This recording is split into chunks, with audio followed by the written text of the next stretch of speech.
Hello, and welcome to Travel and Tour Info. Today's video is all about why planning your trip properly is the key to a smooth, stress-free, and memorable journey. Whether you're a first-time traveler or someone who's been to a few places, having a smart travel plan can make all the difference. Step 1. Research your destination. Before anything else, decide where you want to go. Use Google, YouTube, and travel blogs to learn about the weather and best time to visit, where to stay, local rules or restrictions, estimated costs. Step 2. Budget planning.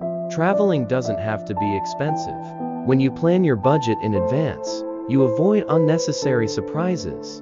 Make a list of expected costs for flights, accommodation, food, transport.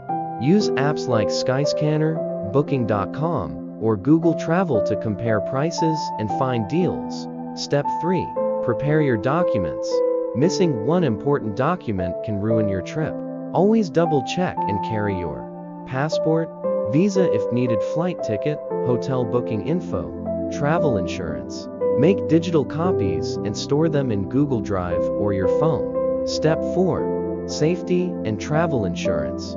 Travel insurance is often ignored, but it's crucial. It can save you from big expenses during emergencies. Also, learn about the local laws and culture of the country you're visiting. Respect is key. Bonus tips. Download offline maps. Create a simple daily itinerary. Pack essentials: power bank, charger, basic medicines. Carry local currency or international travel card. These small steps can make your journey so much easier. If you found this helpful, hit the like button, share with your friends, and don't forget to subscribe.